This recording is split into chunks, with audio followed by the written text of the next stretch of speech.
दूसरा तीमुथियुस की पत्री उसका 4था अध्याय का 1 से लेके 3 तक पढ़ेंगे। Second Timothy chapter 4 verse 1 and 3, 1 to 3।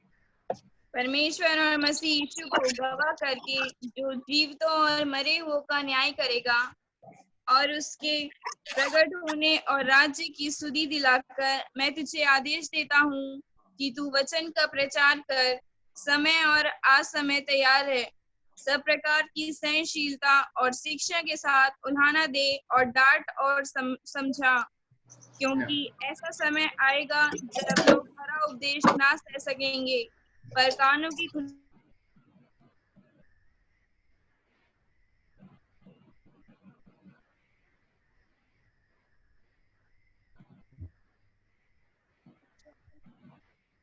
Okay,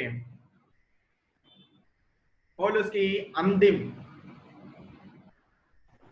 आज्ञा है तीमुथियुस के प्रति जो है वो इन अध्यायों पर हम देखते हैं। अंतिम अध्याय में अपनी अंतिम आज्ञाओं को पौलुस लिखता है।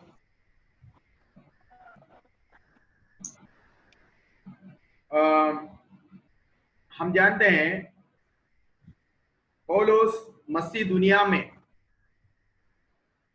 एक ज्वाला के नाई प्रज्वलित हो गया हुआ एक मशाल था। वो मशाल बुझने से पहले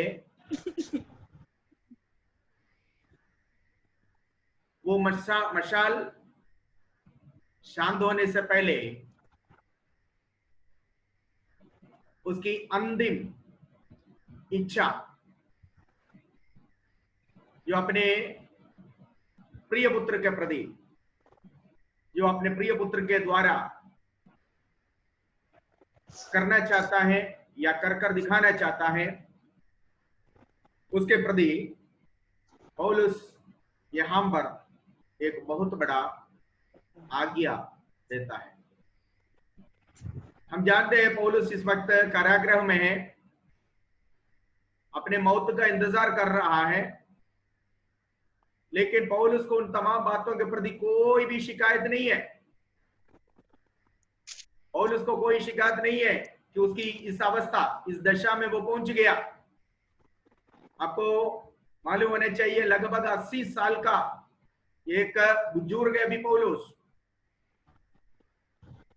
30 साल के ऊपर उसने प्रभु की सेवकाई कष्ट के साथ किया, डंडे खाकर, पत्थरवाह पाकर, और कई बार भेद खाया, कई बार शिपरक में, समुद्री जहाज की खतरे में सुसमाचार के खातिर पौलुस पड़ गया।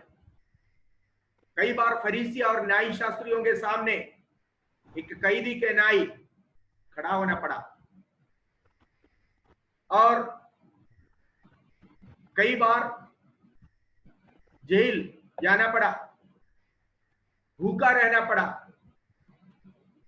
ठीक है, लेकिन ये सारे समय में पौलुस के जीवन की सारे सुख उन्होंने त्याग कर वो कष्ट का रास्ता चुन लिया। जैसे मूसा के बारे में हम पढ़ते हैं, फिरौन की महल के सारे खुशी और आनंद से बढ़कर मूसा ने परमेश्वर के लोगों के साथ कष्ट उठाना उचित समझा। इसी प्रकार पौलुस ने भी वही रास्ता चुन लिया जो मूसा चुन लिया था। मूसा का जन्म जरूर एक गरीब परिवार में हुआ, यहूदियों के घर में हुआ, लेकिन मूसा परमेश्वर की योजना के अनुसार फिरौन के महल में आ पहुंचा। फिरौन के महल में आया हुआ मूसा फिरौन की बेटी के नाई बेटी के बेटा के न्याय वो वहां बढ़ा, शिक्षा पाया, ज्ञान पाया, ठीक है, पद सब कुछ पाया। लेकिन मूसा जब समझदार हो गया, या ऐसा कहना उचित होगा कि परमेश्वर का समय जब हुआ, मूसा को उस सुख को छोड़ना पड़ा। और मूसा महल को छोड़ा, महल की सुख विलासों को छोड़ा, लग्जरी को छोड़ा और परमेश्वर के लोगों के संग कष्ट उठाना उचित समझा। मूसा की व्यवस्था को, या मूसा के हाथों के, मूसा के द्वारा परमेश्वर के लोगों को दिया हुआ व्यवस्था को अच्छी तरह जानने वाला था पौलुस, या पुराना नियम का पुराना शाऊल। तो वो शाऊल जो गमालियल के चरणों पर बैठकर मूसा के द्वारा परमेश्वर ने लोगों को दिया हुआ व्यवस्था, मूसा के 5 पुस्तक, पहला उत्पत्ति से लेकर आगे का 5 पुस्तक मूसा के द्वारा लिखा गया किताब है, जिसको तोरा कहते हैं। ये किताबें मूसा अच्छी तरह, शाऊल अच्छी तरह पढ़ा हुआ एक व्यक्ति था। उसने मूसा का वही जीवन चुन लिया, कष्ट सहने का जीवन चुन लिया। 30 साल की सेवकाई में ये शाऊल, जो बाद में पौलुस बना, उसने सेवकाई में सुख नहीं प्राप्त किया। आज शाऊल या पौलुस हमारे जीवन के एक आदर्श है। सेवकाई में प्रभु बुलाया, ये सुख का जीवन नहीं है। इसलिए पौलुस की पत्री में बार बार ये शब्द आता है, कष्ट उठा, कष्ट उठा, कष्ट उठा।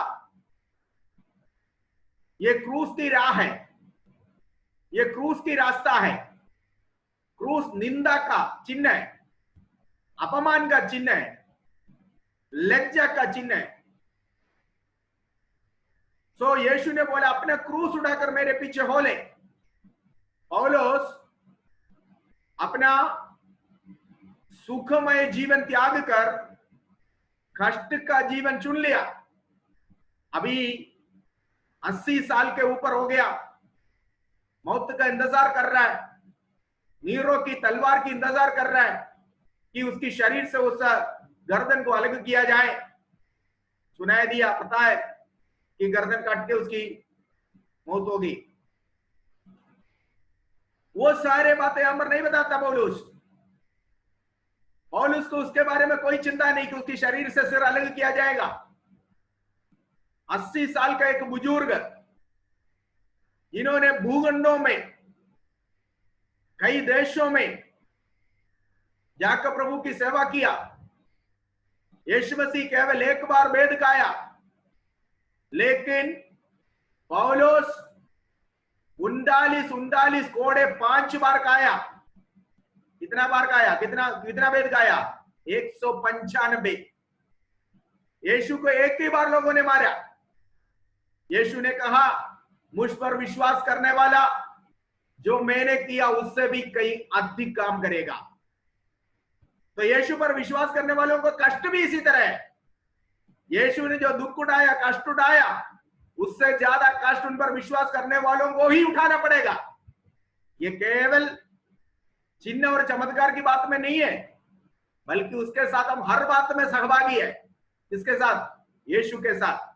उसके कष्ट में भी सहभागी है, सेवकाई में भी हम सहभागी है, और हर बात में प्रभु के साथ सहभागी है। We are partners with him.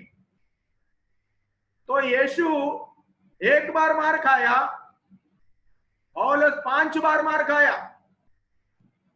पौलुस कहते हैं 5 वट्टम ഞാൻ അടികൊണ്ട് കോലുകൊണ്ട് 5 बार भेद खाया। भेद से मारने का मतलब 39 बार मारेंगे, है ना? 1 कम 40, 39 इंटू 5 कितना हो गया? 195। ठीक है। और पौलुस कितनी सफर किया? यीशु मसीह गलीली और गलील की आसपास के जगहों में सफर करके सेवकाई किया। यरूशलेम से यहूदिया और गलीली, ठीक है, इत्यादि देश में, आसपास के देश में यीशु मसीह सेवा किया। लेकिन पौलुस भूखंडों में जाकर सेवकाई किया। प्रभु ने कहा पृथ्वी के छोर तक जाकर मेरी गवाह बनो। पौलुस ने वो भी किया। लास्ट में मिला क्या है? ये कष्ट। जीवन में कभी उसने सुख नहीं प्राप्त किया। सेवकाई में निकलकर, सेवकाई में निकलेगा तो मुझे टयोटा गाड़ी मिलेगा, मुझे ओडी गाड़ी मिलेगी, ठीक है, 2 मंजिला का मकान मिलेगा, एकड़ के हिसाब से मेरे पास जमीन होगी, जायदाद होगी। ये सपना देखकर प्रभु की सेवकाई के लिए निकलने वाले पौलुस का जीवन अपनाओ। असली मसीह जीवन, असली सेवकाई पौलुस की जीवन है। वो पौलुस बार बार अपनी पत्र में कहता है, दुख उठा, मेरे साथ कष्ट सह,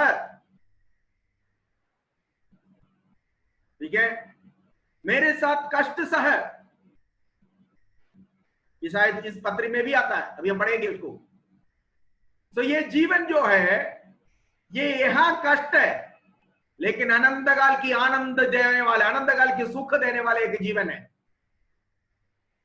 इधर कष्ट है, कमियां हैं, घटिया हैं, परेशानी है, लेकिन सहोगे तो तुम साथ जियोगे। सहिचाल कूड़वाया। अगर हम सहेंगे, अगर हम कष्ट उठाएंगे उसके साथ, अगर हम क्लेश उठाएंगे उसके साथ, हम उसके साथ राज्य करेंगे, ठीक है। सो यहां पर पौलुस अंतिम वचन, मरने से पहले एक बुजुर्ग 80 साल के, लगभग 80 साल के ऊपर हो गया, एक बुजुर्ग अपने प्रिय बेटे को अंतिम वचन दे रहा है। मरने से पहले बुजुर्ग लोग अपने बेटे बेटी को बुलाकर पास खड़ा करके बोल रहा, बेटा तुम्हें ये करना है, मैंने वसीयत लिखा हुआ है, वसीयत में लो, जो भी लिखा है उसके अनुसार तुम करना। करके इसी तरह जैसे अपने बच्चों को पास देखना चाहता है, अपने पास बुलाकर उनसे कुछ कहना चाहता है, इसी प्रकार पौलुस अपने मौत से पहले विश्वास में अपना निज पुत्र, अपना सच्चा पुत्र तीमुथियुस को मरने से पहले एक नजर देखकर, आमने सामने देके, एक बार उनको गले लगकर, उन्हें आलिंगन कर कर, उनको आखिरी में एक पल उसको देखने के लिए तरस रहा है। और कहता है, अगर तेरी आगमन देर हो गया तो हम इस संसार में नहीं मिलेंगे, लेकिन अगर हम बाई चांस में तेरी आगमन देर हो गया तो ये खत जो मैं तुम्हारे लिए लिख रहा हूं, इसको पढ़कर इसमें जो कुछ मैंने लिखा उसके अनुसार करना है। लास्ट वर्ड्स ऑफ पॉल, दूसरा तीमुथी 4 अध्याय का पहले आयत में पौलुस कहता है, ठीक है, वो प्रभु की उपस्थिति को गवाही मानते हुए और ये आज्ञा देता है, क्योंकि यीशु मसीह कौन है? मरे हुओं को और जिंदों को दोनों को न्याय करने वाला प्रभु है। यीशु मसीह केवल हमारी उद्धारकर्ता नहीं है, बल्कि प्रभु मरे हुए और जिंदा रहने वाले दोनों को न्याय करने वाला प्रभु है। एक दिन वो सबको न्याय करेगा। कुरिन्थियों की पत्री में पौलुस कहता है, हम सबका हाल एक दिन खुल जाएगा, सभी लोग अपने जीवन का लेखा देने के लिए खड़े हो जाएगा। तो पौलुस यहां पर पहले आयत में, प्लीज रीड वर्स 1।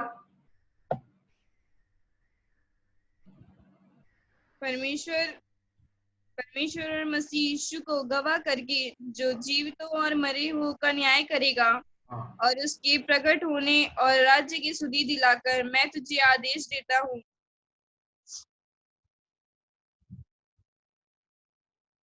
मैं तुझे आशा देता हूं जी। क्या है? कैसे? किसको गवाह मान के? किसको गवाह मान के? परमेश्वर और मसीह यीशु को गवाह करके। परमेश्वर और मसीह यीशु का मैं गवाह कर कर तुम्हें आज्ञा देता हूं। देखा, यहां पर पौलुस प्रभु यीशु मसीह को गवाह खड़ा करके, कोई मनुष्य को नहीं गवाह कर रहा है। कह रहा, जो वचन मैंने तुम्हें सुनाया, सिखाया, समझाया, वो प्रभु का वचन है। जिस प्रभु ने वो वचन दिया, मैं उसी प्रभु को गवाही के तौर पर खड़ा करके मैं तुझे आज्ञा देता हूं। क्या आज्ञा है? क्या आज्ञा है? जो जीवितों और मरे हुओं का न्याय करेगा और उसकी देखा यीशु कौन है? प्रभु कौन है? केवल हमारा उद्धार करता नहीं है, बल्कि प्रभु जीवितों को भी न्याय करेगा, मरे हुओं को भी न्याय करेगा। जीवित और मरे हुए दोनों को न्याय करने वाला प्रभु को गवाही मानकर मैं तुझे आज्ञा देता हूं। ठीक है, पढ़िए रोमियो की पत्री 14 का 12 पढ़िए। Romans chapter 14 verse 12। रोमियो की पत्री रोमन्स 14:12 जल्दी पढ़िए। इसलिए हम में से हर एक परमेश्वर को अपना अपना लेखा देगा। हाँ, क्या लिखा है अंबर? इसलिए हम किसके बारे में कह रहे हैं? हम जब पौलुस कह रहे हैं विश्वासी गणों के बारे में कह रहे हैं। हम, वी मीन्स बिलीवर्स, विश्वासी गण। हम सब, पढ़िए, हम सब। इसलिए हम में से हर एक परमेश्वर को अपना अपना लेखा देगा। देखो, हम में से हर मतलब यह विश्वासियों के बारे में पौलुस कह रहा है।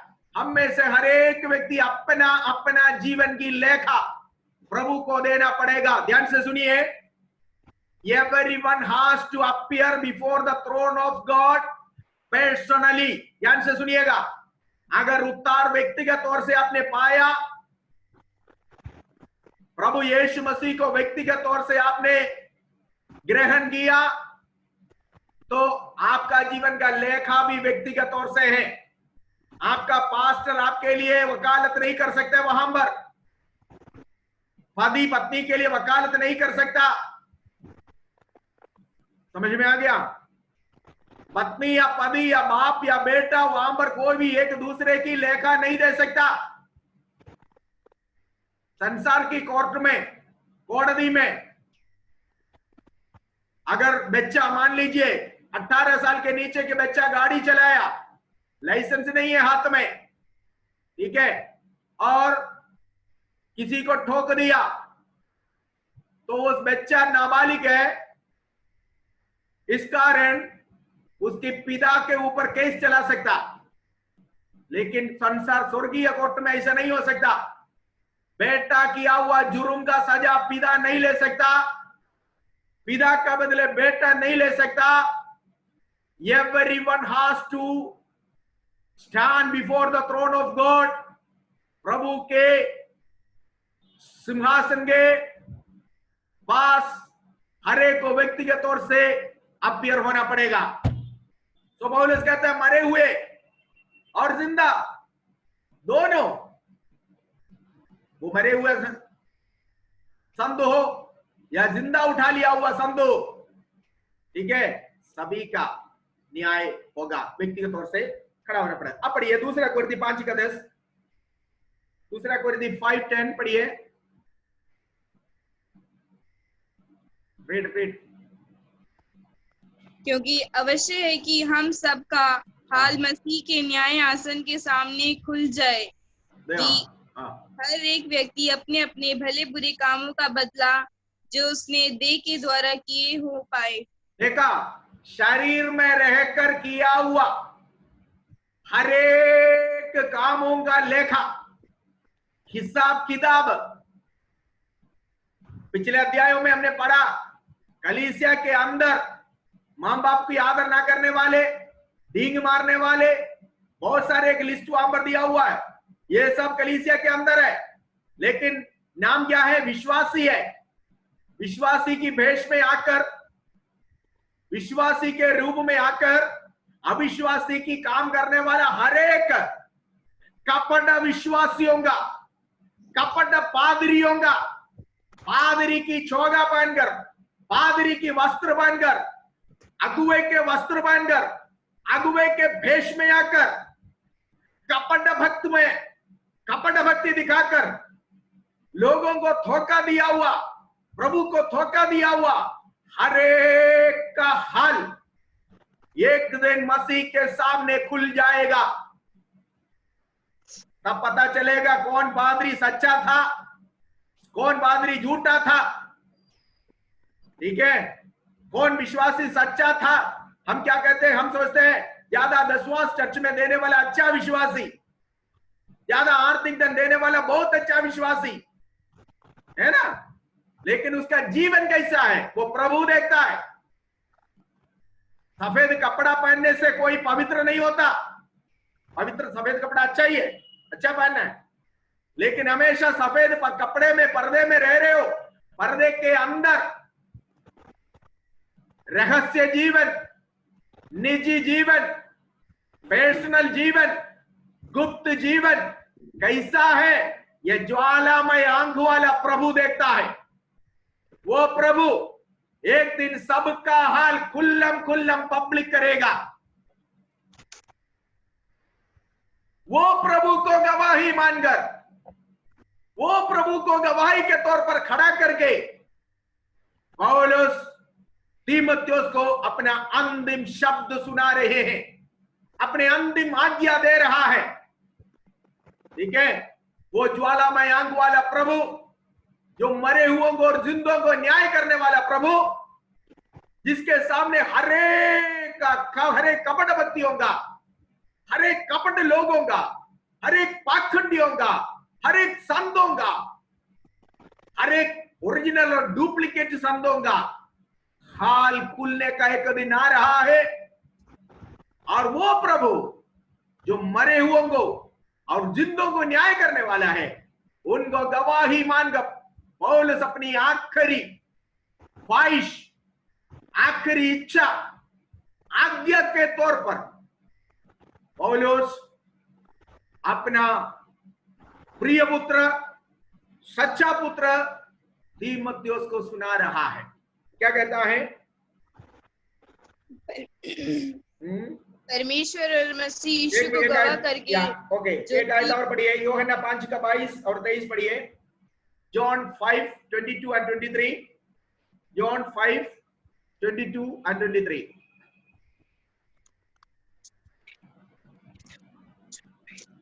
जॉन 5:22-23 पढ़िए।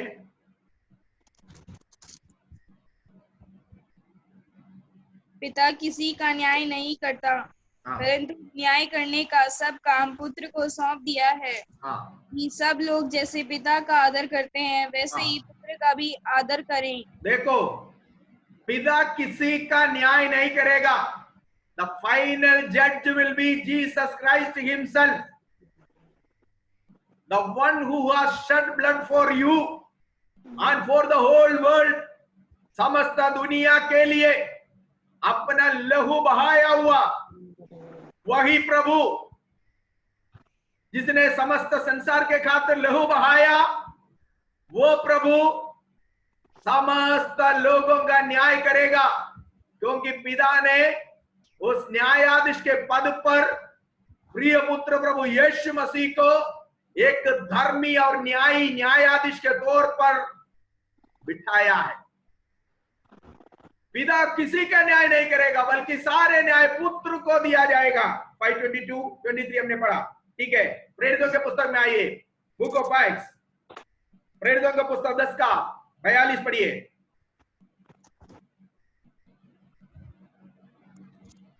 प्रेरितों के पुस्तक 10 का 42, 10:42, एक्ट्स 10:42।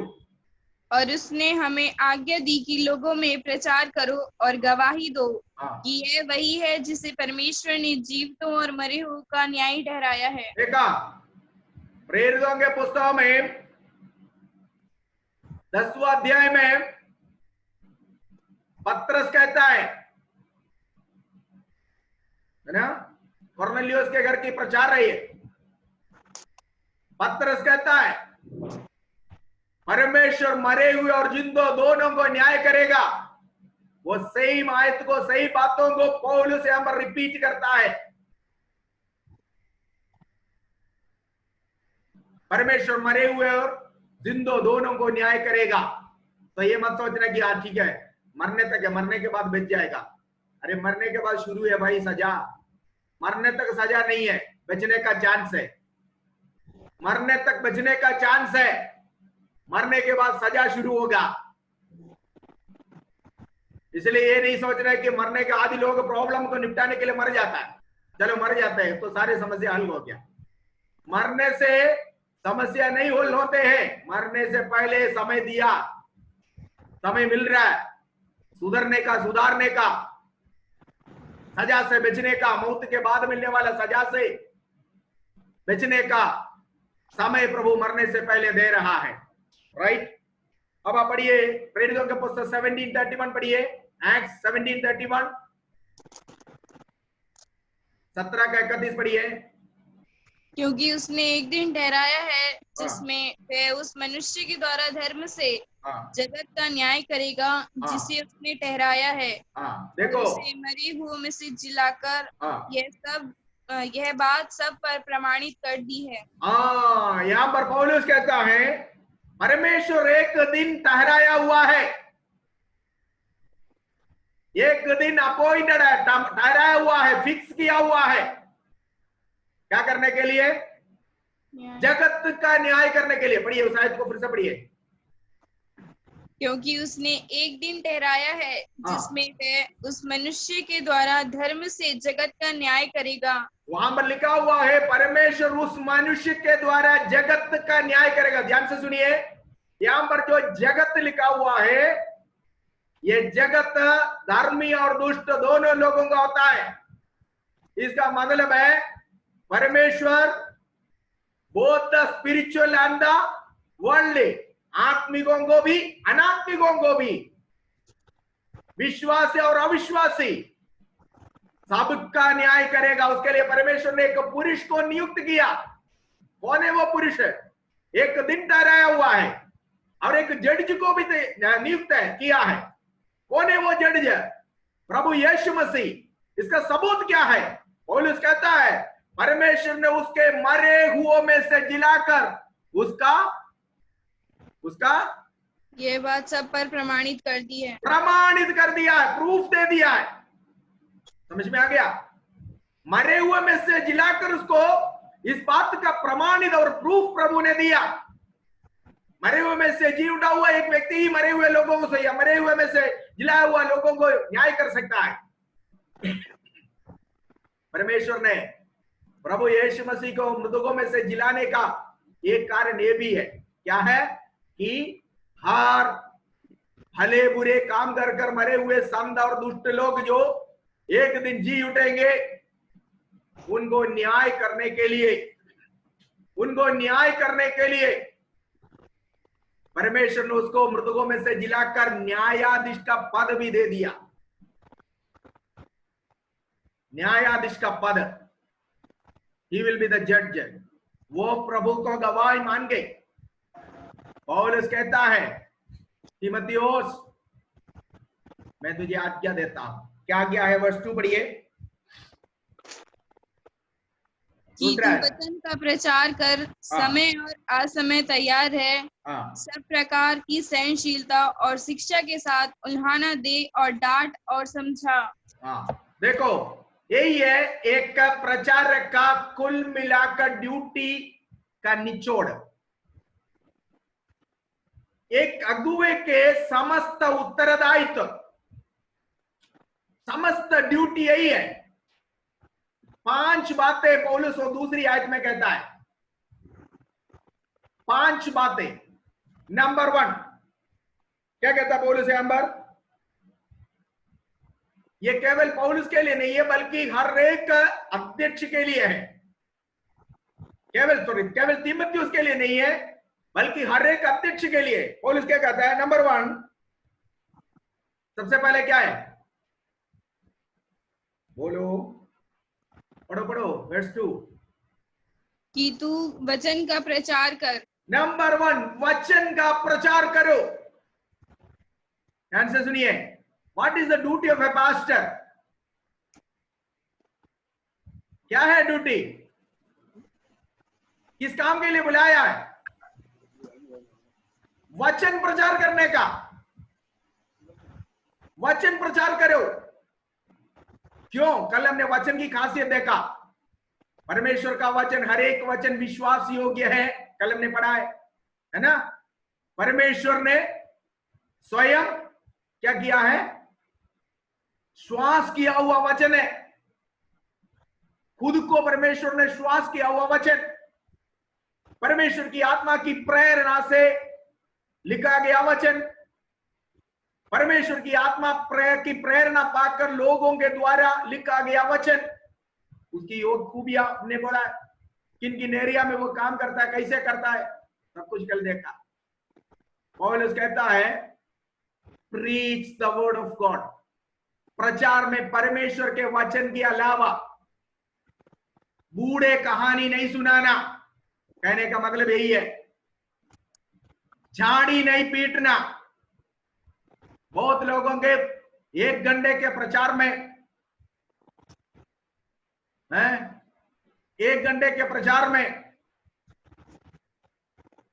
5 मिनट या 10 मिनट वचन होंगे, बाकी सब झाड़ी पीटने वाली बात है, कुछ नहीं मिलता है, सुनने वालों को कुछ नहीं मिलता। 1 कटोरी दाल लेके 4 लीटर पानी डाला, पका दिया, उसको क्या नाम देंगे? दाल बोलेगा, और बोले मैंने दाल फ्राई बना दिया, नाम का दाल, पूरा पानी। वो दाल, 1 कटोरी दाल 4 लीटर पानी में पकाएगा तो खाने वालों को क्या स्वाद लगेगा, क्या प्रोटीन मिलेगा इसे खाने से? कई प्रचार आज ऐसा है, वचन तो है ही नहीं है, घुमा फिरा कर कहानियां सुनाता रहता। Preach the word of God, परमेश्वर की वचन का प्रचार करो, जिसके लिए तुम्हें बुलाया गया है।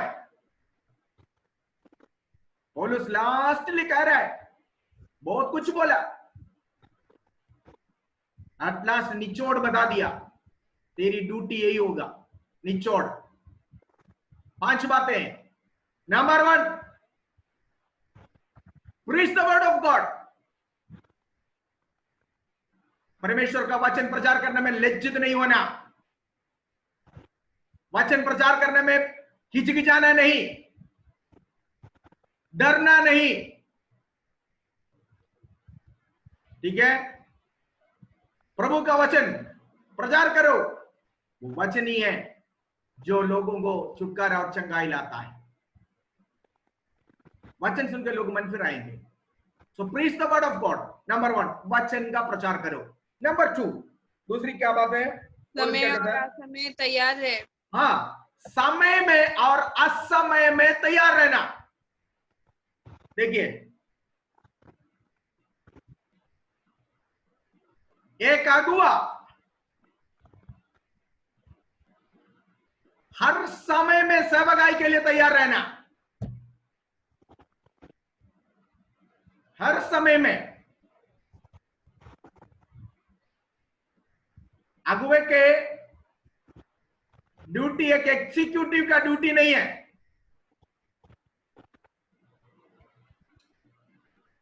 दो एग्जाम्पल के द्वारा परमेश्वर के दास को पिछले अध्यायों में तुलना कर कहा।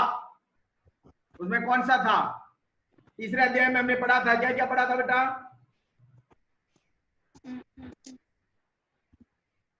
नहीं, तीसरा में दूसरा अध्याय में ना, दूसरा अध्याय में हमने पढ़ा था, क्या है? एक योद्धा, दूसरा किस्सा।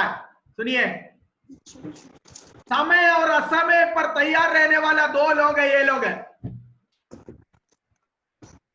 इसलिए प्रभु के सेवक को एक एग्जीक्यूटिव के साथ तुलना कर नहीं कहा गया। एक के सिपाही योद्धा हमेशा तैयार रहता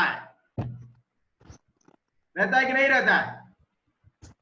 योद्धा हमेशा तैयार रहता है कि नहीं तैयार रहता? yes. अभी हमारे बॉर्डर में हमारे सिपाही सो रहे कि तैयार रह रहे हैं। आप खबर पढ़ते हो, टीवी देखते हो? yes. टीवी नहीं तो फिर क्या देखते हैं? 24 घंटे तो यही तो देखते हैं, है ना? वहां सिपाहियों को आप देखे सोते हुए? किसी सिपाही को आपने देखा वहां क्या कर रहा है वो? घूम रहे पूरे, दौड़ रहे, रुकते नहीं है। दुश्मन अभी आए नहीं है, लेकिन प्रतीक्षा करते हुए वो अपने ड्यूटी निभा कर रहा है, समय पर और असमय पर। अच्छा, पहले गोली इधर गिरने दो, पहले मिसाइल गिरने दो, पहले बॉम्ब गिरने दो, फिर हम जाग उड़ेंगे, ऐसा नहीं है।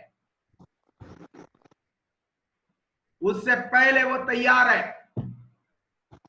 पौलुस कहता है, एक योद्धा है तुम एक सिपाही हो।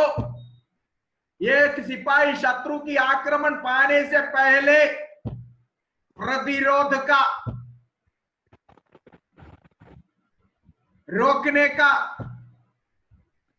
जयवंत पाने का सारे तैयारियां कर बैठा हुआ है। तो समय पर और असमय पर मेरी ड्यूटी नहीं है अभी, ऐसे एक मिलिट्री वाले नहीं कर सकता। छुट्टियों में घर गया हुआ लोगों को लड़ाई के समय में वापस बुलाता है, लड़ाई होने वाला है, जल्दी वापस आओ। उस समय नहीं कह सकते हमें अभी मेरे बीवी के साथ, बच्चों के साथ पार्क में घूम रहे जी, हम वीगालैंड में गए हुए हैं, अभी मैं नहीं आ सकता, 15 दिन का तो छुट्टी आपने दिया। नहीं बोल सकता। गवर्नमेंट जब रिकॉल करता है, वापस बुलाता है, इसको कहते हैं असमय। हो सकता है आपका ड्यूटी का टाइम नहीं है, छुट्टी लेकर गया, गवर्नमेंट ने छुट्टी दिया, 1 महीने का छुट्टी दिया, छुट्टी में गया, लेकिन जैसे घर पहुंचा तब हालात यहां पर बिगड़ा, सारे आर्मियों को गवर्नमेंट वापस बुलाता है। उस समय नो नहीं कह सकता। इसको कहता है समय पर और असमय पर तैयार रहना। एक सेवक भी इसी प्रकार है, हर समय वो अपनी सेवकाई के लिए तैयार रहना, हर समय सुसमाचार सुनाने के लिए तैयार रहना, हर समय प्रार्थना के लिए तैयार रहना, अपने ड्यूटी ठीक तरीके से ढंग से करने के लिए तैयार रहना।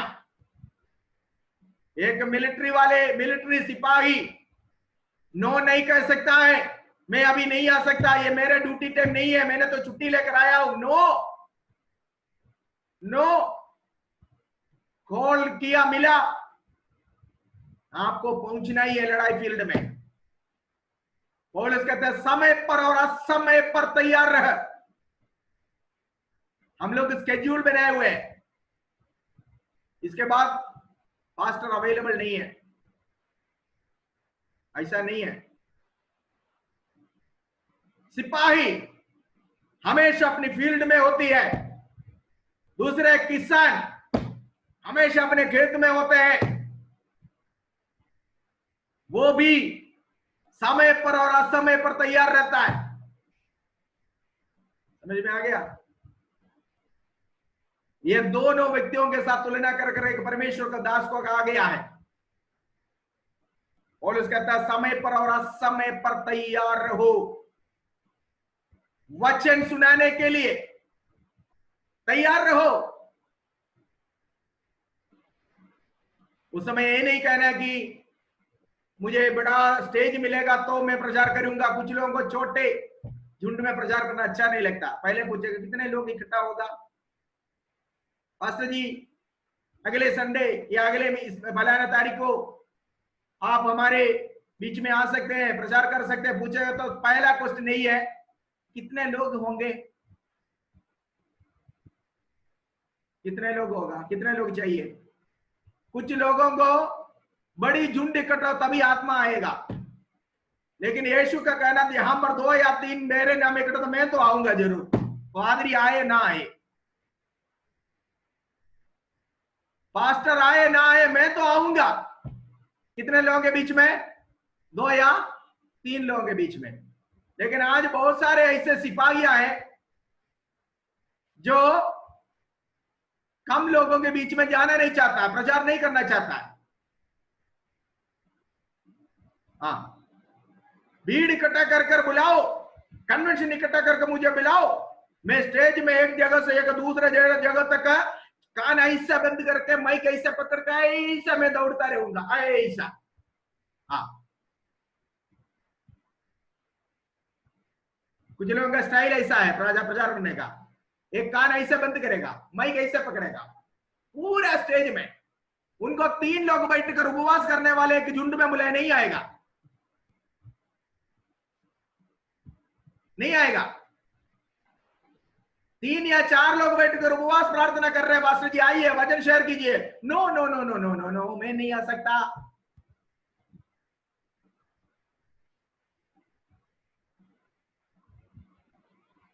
ठीक है, समय पर और असमय पर तैयार रहना।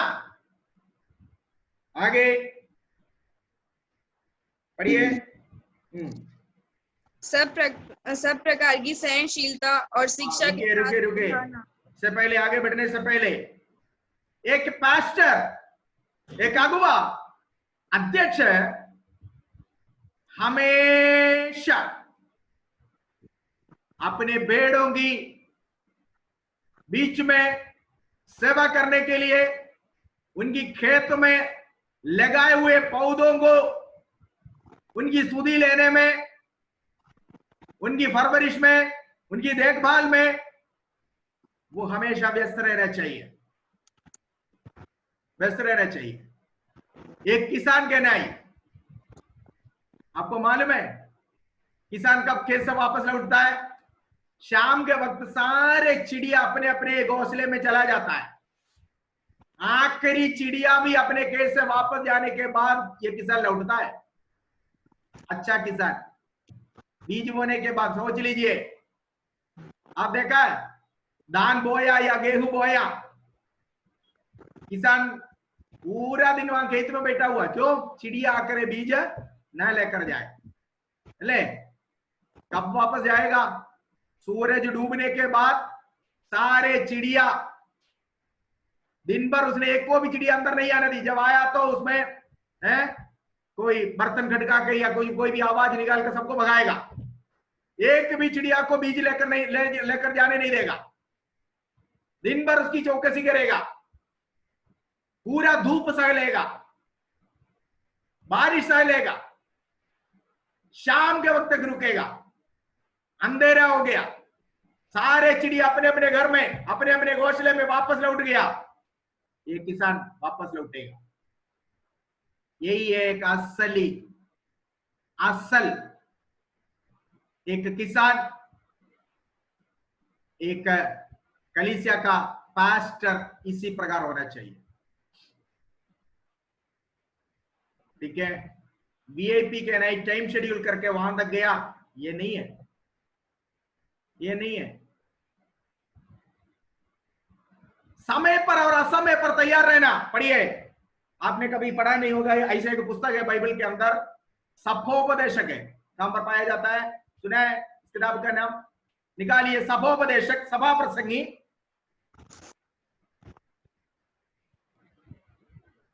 एक्लेशियास्टिस इंग्लिश में, सभोपदेशक की पुस्तक, उसका 11 अध्याय का 4 पढ़िए।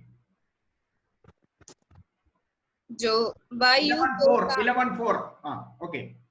जो वायु को ताकता रहेगा वे बीज बोने ना पाएगा, और जो बादलों को देखता रहेगा वे लवने ना पाएगा। देखो, जो बादल की ओर देखता है, सॉरी, जो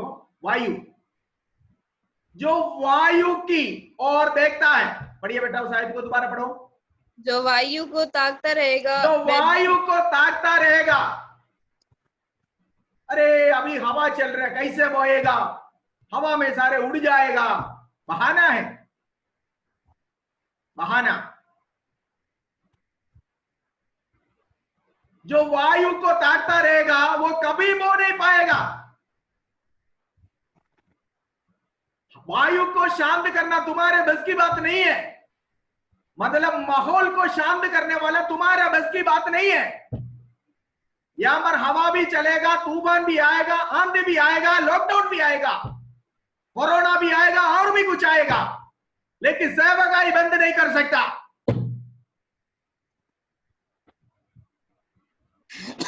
हाँ, सेवकाई में नहीं हो सकता। जो हवा से डरने वाला, वायु की ओर ताकने वाला, कभी भी अपना बीज नहीं बो पाएगा, वो अपनी सेवा नहीं कर पाएगा। मतलब क्या है? मतलब यह है, माहौल को देखने वाले, माहौल के अनुसार चलने वाले कभी भी प्रभु की राज्य में प्रभु का वचन का बीज कभी ना बो पाएगा।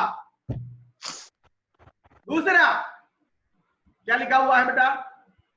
और जो बादलों को देखता रहेगा वह लबने ना पाएगा। जो बादलों को देखने वाला है, जो बादलों पर देखता रहेगा, वो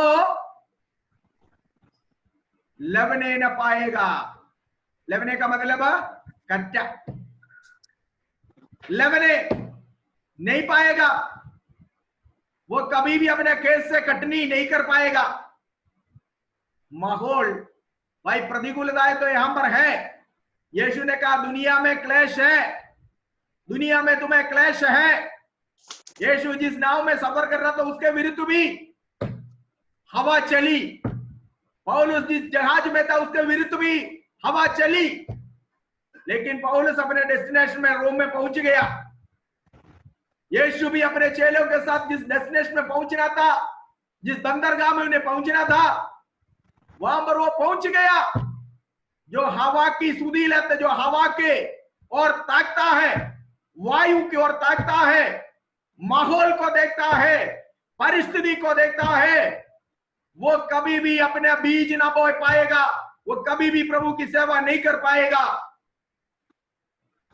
वर्षा तो होंगे, बादल है, वर्षा होगी, होने दो, लेकिन हमें जो करना है वो हम करेंगे।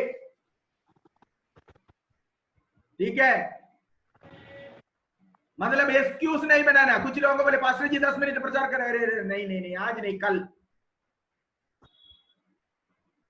वचन प्रचार करने का मौका, एक भी मौका नहीं खोना। ट्रेन में बैठे, साथ बैठे वो लोग, 2 दिन की सफर है, दोस्ती बना लिया, वचन सुनाने शुरू कर दिया, 2 दिन मिल गया एक व्यक्ति को साथ में, सुनाओ ना। ठीक है? जो भी मौका मिलता उसको खोना मत। वचन प्रचार करो, समय पर और असमय पर तैयार रहना वचन प्रचार करने के लिए। और सुबह और शाम में पढ़िए, इसकी 6 आयत को पढ़िए बेटा, 11 का 6 पढ़िए। भोर को अपना बीज बो और सांझ को भी अपना हाथ ना रोक।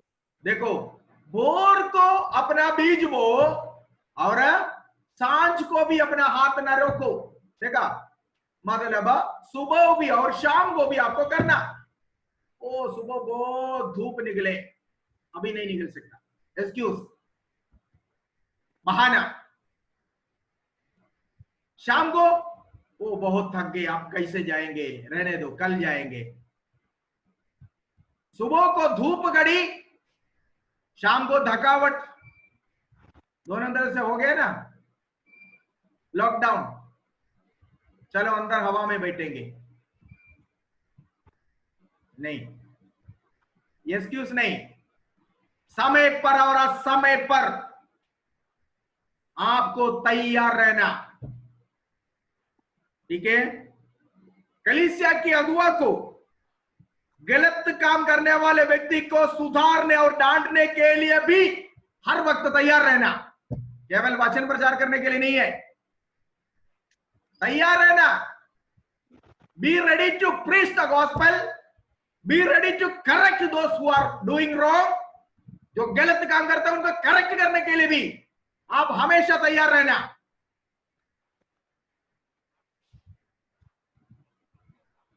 ठीक है? गलती करने वालों को भी पता चल गया, देखा है वचन के अनुसार गलत है, उनको कभी भी डांटने के लिए तैयार रहना, पोस्टपोन नहीं करना। आगे नहीं बढ़ाना, चलो कोई बात नहीं, मैं आगे बाद में देखूंगा, नो। क्योंकि पौलुस यहाँ पर कहता है दूसरी आयत में, 5 बातों में 2 हमने पढ़ा, वचन प्रचार कर, दूसरा समय पर और असमय पर तैयार रहो, और आगे आगे बढ़िए, सब प्रकार की सहनशीलता और शिक्षा के साथ उल्हाना दे। देखो सब प्रकार के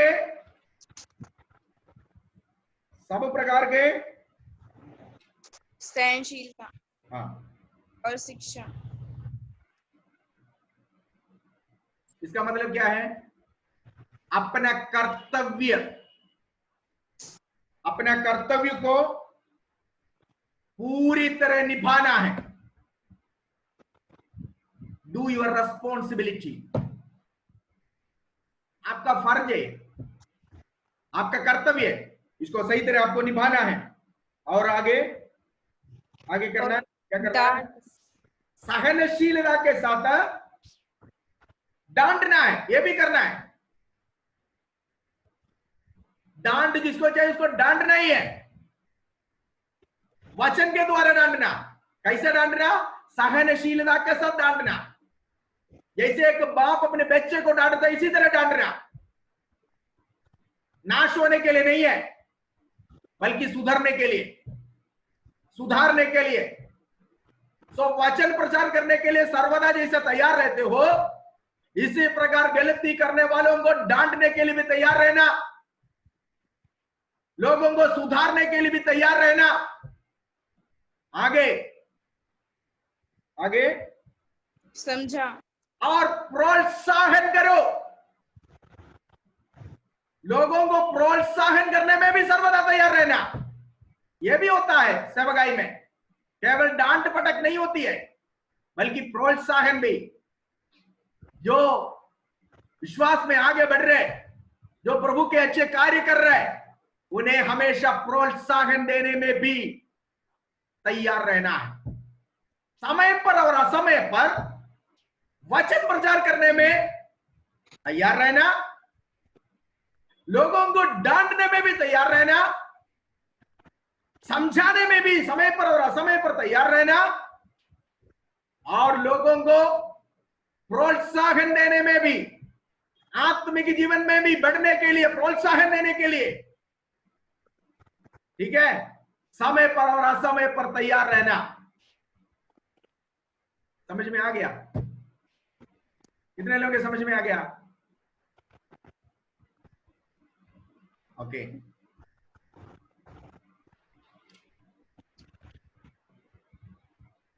सहनशीलता के साथ, धीरज के साथ, शुद्ध विवेक के साथ, जिसको डांट की जरूरत है उन्हें डांटना है।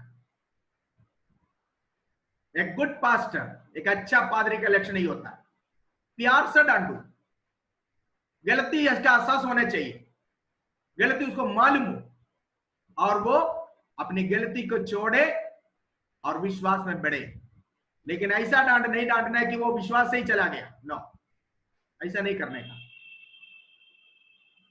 आजकल बहुत सारे लोगों का वजह से कई लोगों का विश्वास जीवन खो दिया, उन्होंने प्रभु पर जो विश्वास था वो छोड़ दिया।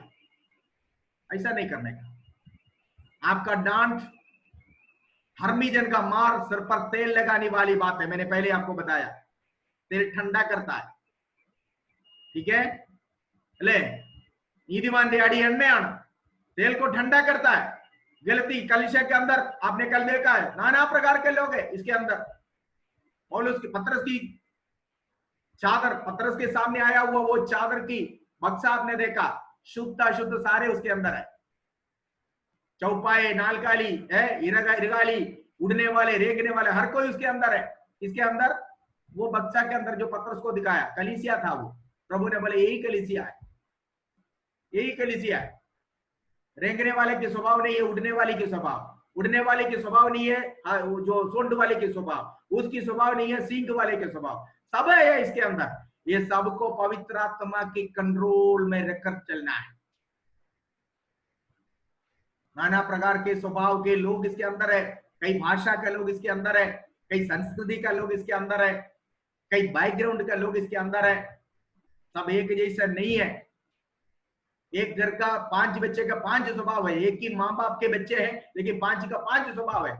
तो 15 या 10 परिवार हो तो कितना अलग अलग स्वभाव के लोग होंगे उसके अंदर। और उसमें भी अगर अलग अलग भाषा के लोग हैं, मान लीजिए एक परिवार बिहार से, एक परिवार दिल्ली से, एक परिवार हरियाणा से, एक परिवार उधर से इधर से, मतलब सभी आकर एक जगह में सेटल हो गए और वो लोग कलीसिया में आ रहे, भाषा अलग, कल्चर अलग, कैसे ले जाएगा? कैसे ले जाए? गलती करेगा तो चलो उनकी गलती, उनका मतलब उनके देश का है वो, या उनको वो लोग ऐसा ही है इसलिए उनको डांटने की जरूरत नहीं है, उसको मत डांटो करके, ऐसा नहीं है। डांटना वचन के अनुसार डांटना, वचन के अनुसार डांटना। वचन सबके लिए एक है, सभी के लिए एक है। तो इस तरह डांट दो कि वो गलती को एहसास करे, वापस आए, प्रभु में मजबूत हो जाए, विश्वास में मजबूत हो जाए, आगे बढ़े।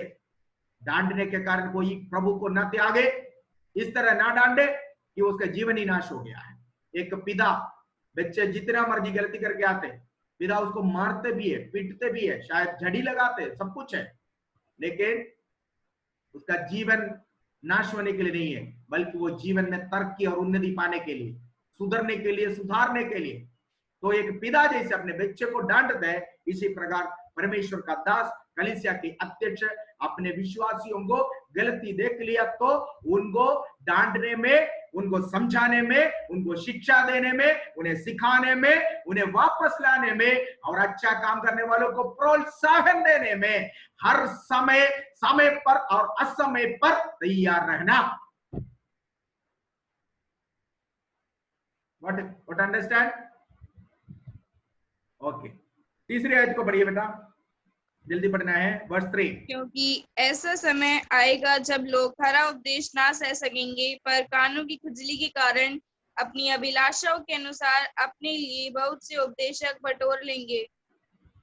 ओके, पौलुस यहां पर कहता है तुम वचन को, खरा वचन को प्रचार करते रहना, कारण आखिरी दिनों में लोगों को इसकी टेस्ट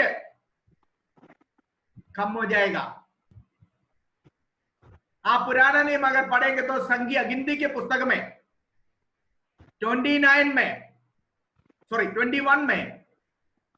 उसके 9वां आयत में मूसा के पास आकर लोग कह रहे, उस समय की जवान पीढ़ी कह रहे कि हमें इस मन्ना नहीं चाहिए क्योंकि ये हमारे जीभ में टेस्टलेस है। ध्यान से सुनिएगा, गिनती के पुस्तक नंबर्स चैप्टर 21 वर्स 9 ऑनवर्ड्स जब हम पढ़ते हैं, वहां पर मूसा के पास लोग आकर कह रहे हमें ये मन्ना नहीं चाहिए, ये टेस्टलेस है हमारे लिए,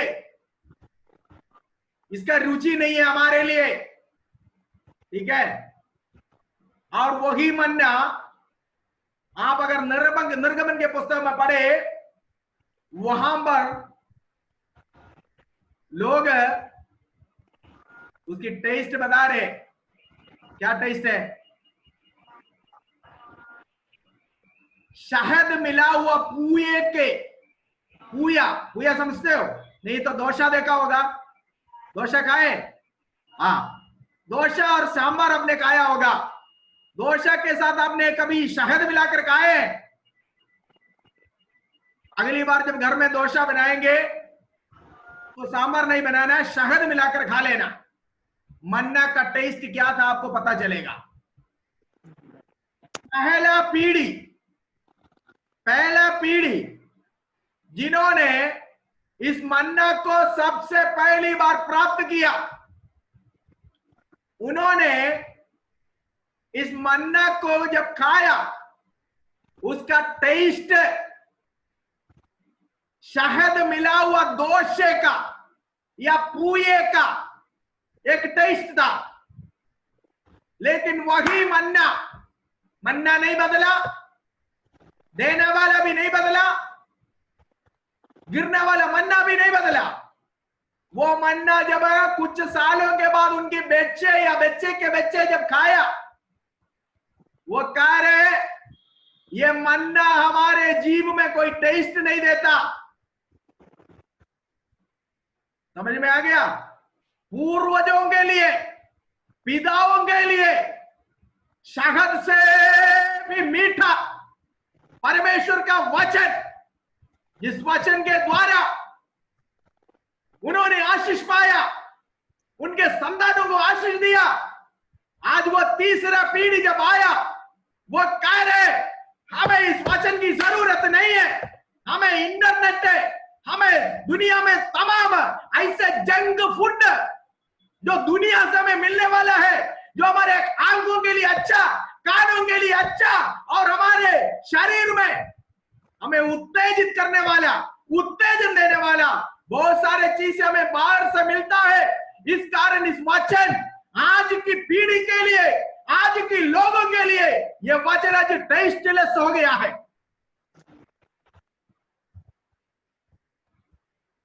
लेकिन 15 साल, 20 साल, 50 साल पहले प्रभु के पीछे चले हुए लोगों को पूछो, वो कहेंगे मेरे जीव में आज भी वो मन्ना का टेस्ट है, वचन। आजकल की पीढ़ी में, आजकल की कलीसिया में 15 या 20 मिनट से ज्यादा वचन नहीं प्रचार करते। कहते हैं लोगों को इससे ज्यादा लोग बैठते नहीं है। आपने देखा होगा लोग गवाही तक या ऑफरिंग तक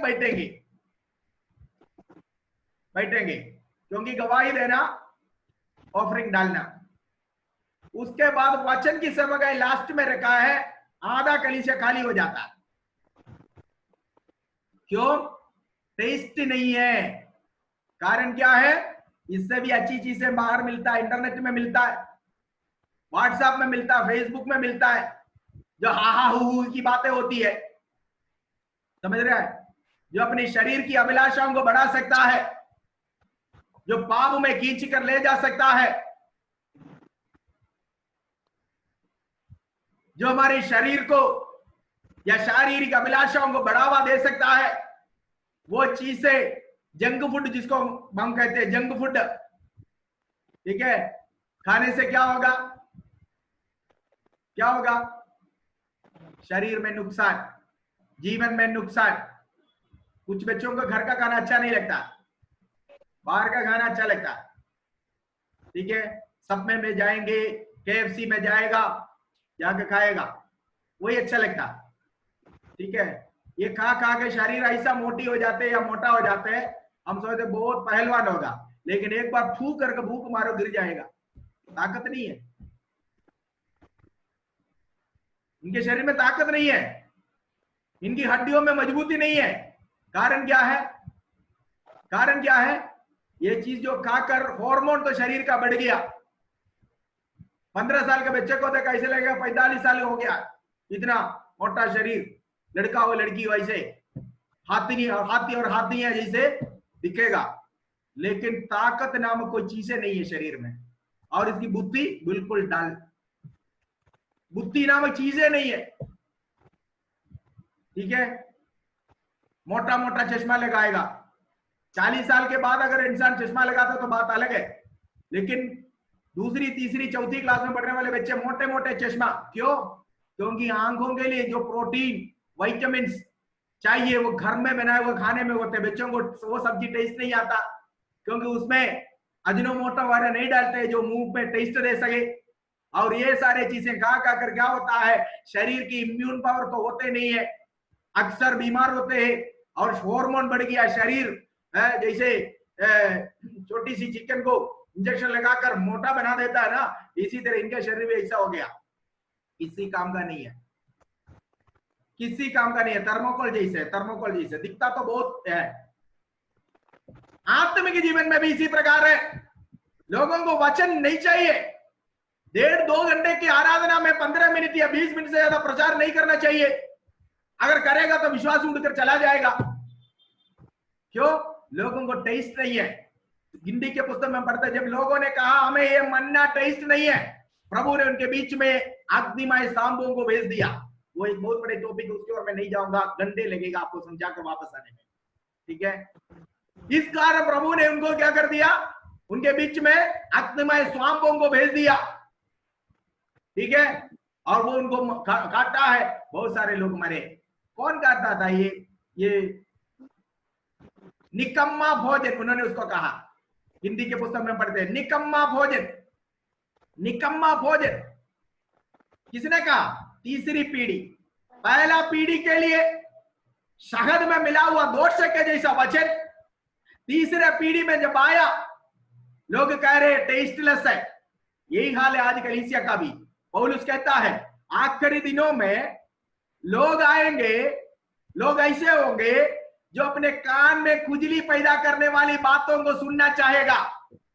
ये वचन सुनकर कान के अंदर किसी के खुजली नहीं पैदा हो जाएगा, बल्कि किसी के अंदर खुजली हो तो खुजली चला जाएगा। लेकिन लोगों को आज चाहिए क्या है? हंसी मजाक की बात चाहिए। हंसते रहो, हंसी मजाक, ठीक है। 4-4 घंटे फिल्म के सामने में या टीवी सीरियल के सामने बैठने में लोगों को थकावट भी नहीं है, शुगर भी नहीं है, प्रेशर भी नहीं है। कलीसिया में आकर बैठना बड़ा मुश्किल है। वो 1 बजे शुगर वाले है, मुश्किल हो रही है। लेकिन सुबह से लेकर शाम तक पता नहीं कितनी सीरियलें देखते हैं, कान में कितनी बातें सुनते हैं, मनोरंजन की बातें लोगों को अच्छा लगता है, वचन नहीं पसंद करता है। प्रचार करने के लिए पास्टर जैसे खड़े होकर लोग घड़ी में देखता रहता है, घड़ी में देखता रहता है, ठीक है। बार बार घड़ी में देखेगा, इशारा दे रहा है पास्टर जी समय हो गया बंद करो, ये। लेकिन एक सिनेमा हॉल में अगर 500 रुपए का टिकट लेकर जाएगा तो कभी एक बार भी घड़ी में नहीं देखेगा। क्यों? क्योंकि वहां पर कान खुजली करने वाले, कान को खुजने वाली बातें वहां पर मिलेगा। आंखों को मनोरंजन की बातें वहां पर मिल रहा है।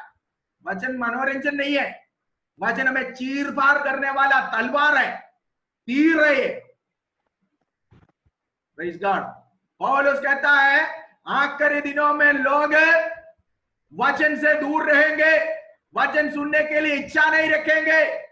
लोग ऐसा बूढ़ा कहानियां ढूंढ कर जाएंगे, लोगों को मनोरंजन की बातें पसंद होगा। लेकिन तू अपना प्रचार बंद नहीं करना, तू एक सेवक का काम लगातार करते रहना।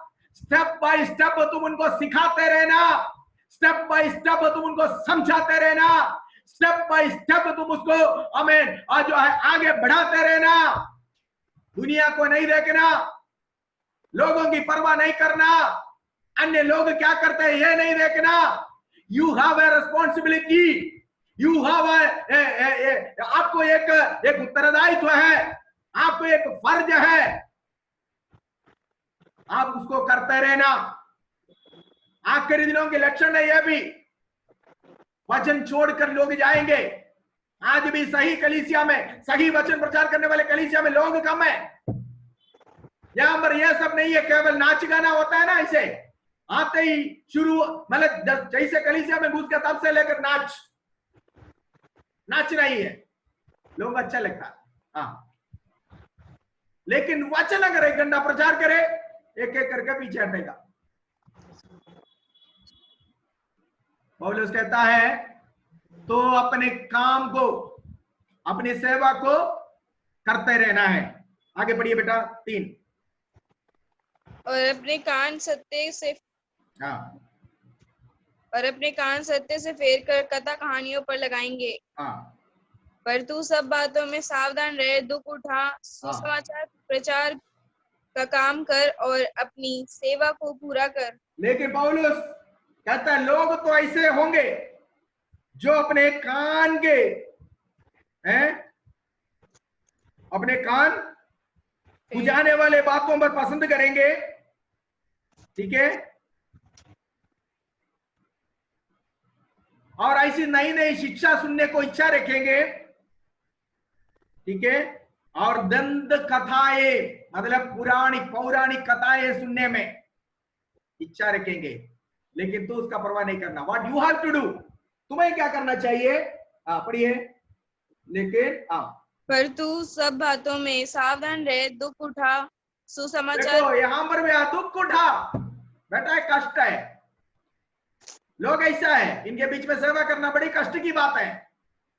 तू सावधान रह, उनको प्रसन्न करने के लिए कोशिश नहीं करना, उनको उनके हाल में नहीं छोड़ने का। डांट, ऐसे करने वालों को, ऐसे पसंद करने वालों को डांटो, समझाओ, धमकाओ। वचन के अनुसार उनको डांटो, वचन के अनुसार उनको धमकाओ, वचन के अनुसार उनको समझाओ, और जो खरा वचन में बढ़ना चाहते उसको प्रोत्साहन भी दो। ये सारे काम करने के लिए तुम समय पर और असमय पर तैयार रहना है। ठीक है, दुख उठा और क्या करना है? सुसमाचार प्रचार का काम कर।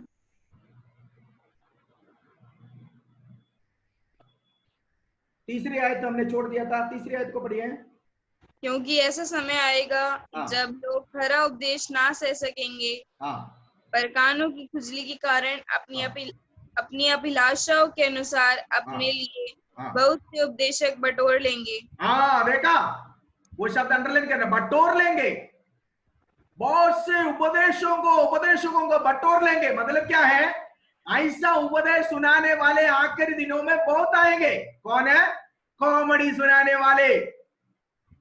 कलीसिया हंसाने का जगह नहीं होता है। कॉमेडी प्रचारक बहुत आएंगे।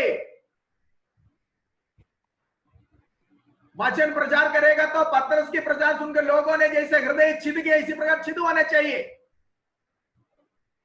कानों को खुजली पैदा करने वाले प्रचारक, आंखों में मनोरंजन दिखाने वाले प्रचारक बहुत बटोरेंगे आखिरी दिनों में लोग। मतलब आखिरी दिनों में ऐसा प्रचारक बढ़ेंगे जो सच्चा वचन को नहीं प्रचार करेंगे, वचन को हल्का करेंगे, हंसी मजाक में लेंगे, टट्टा उड़ाएंगे। पर तू ऐसा नहीं करना। तुम क्या करना? तुम्हें क्या करना है? नेक्स्ट वर्स में, और अपने कान सत्य से फेर कर निर्मल रहे। सुनिए चौथा आयत को, तो क्या करना है? और अपने कान सत्य से फेर कर कथा कहानियों पर लगाएंगे। ये लोग ऐसे उपदेशक लोग आएंगे जिनके भाषण सुनकर, उपदेश सुनकर लोग इन कथाओं के, कहानियों की ओर लगाएंगे। पर तुम्हें क्या करना चाहिए? पढ़िए। पर तू सब बातों में सावधान रहे, दुख उठा। सब बातों में सावधान रहो। हर बात में सावधान रहना। मतलब what I have taught you, what I have told you, what you have seen from me, what you have experienced from me. मैंने तुम्हें जो कहा है, मैंने जो तुम्हें सिखाया है, तुमने जो मुझमें देखा है, तुमने जो मुझसे प्राप्त किया है, हर बातों में तुम सावधान रहना। जो टीचिंग मैंने तुम्हें दिया, जो एक्सपीरियंस तूने मेरे साथ रहकर प्राप्त किया, मेरी सेवकाई को तूने अपनी आंखों से देखा, किस प्रकार मैंने कलीसिया में लोगों के साथ व्यवहार किया, कलीसिया के बाहर से आया हुआ पीड़ा का मैंने कैसे सह लिया, सब बातों में तू सावधान रहकर मेरे साथ दुख उठाकर सेवा करना। दुख उठा। आगे बेटा, आगे नेक्स्ट। सुसमाचार प्रचार का काम कर। सुसमाचार का काम कर। एक सुसमाचार प्रचार करने वाले का काम क्या है? Nothing but to proclaim the gospel of Christ. सुसमाचार है, शुभ संदेश है। ये सबके लिए शुभ संदेश है। यीशु के पैदाइश के समय में स्वर्गदूतों ने इस तरह का, देख मैं सारे लोगों के लिए एक खुशखबरी लाया। केवल गिने चुने लोगों के लिए नहीं है, केवल कुछ लोगों के लिए नहीं है, बल्कि सबके लिए ये आनंद की बात है। सबके लिए सुसमाचार है। तू एक सुसमाचार का प्रचारक का काम कर। एक सुसमाचार का प्रचारक का काम समय पर और असमय पर ये सुसमाचार, जिनके पास बुरा समाचार पहुंच गया है, जिनके पास बुरा वक्त भी बीत रहा है, उन लोगों के पास जाकर ये सुसमाचार सुनाना एक सुसमाचार की प्रचारक की कर्तव्य है। दुखित लोग, खेदित मन वाले, पीड़ा के द्वारा गुजरने वाले लोग, टूटा हुआ मन के साथ जाने वाले लोग, जिनके पास मौत की खबर आप पहुंचाए, दुख की खबर आप पहुंचाए, ज्यादा दिन नहीं जिएगा, जल्दी जाने वाला है। ऐसे लोगों के पास जाकर यह सुसमाचार प्रचार करो, यह सुसमाचार की घोषणा करो। तुम इन बूढ़े कहानियों को सुनाकर लोगों को अपनी तरफ खींचने वाला बहुत सारे उपदेशक तेरे समय में उठेंगे, बढ़ेंगे, लेकिन तुम उनके संग मिलना नहीं। अलग पहचान बढ़ाकर खड़ा होना है, एक स्पेशल स्टैंड होना चाहिए तुम्हारा, और तुम सच्चा वचन का रखवाले बनकर, സത്യവചനത്തിന്റെ കാവൽക്കാരനായി, सही वचन का रखवाले बनकर, सही वचन का खरा उपदेश का पहरा देने वाला बनकर, तुम एक अलग स्टैंड बनाकर खड़े होकर समय पर और असमय पर एक सुसमाचार का प्रचार का काम करना चाहिए।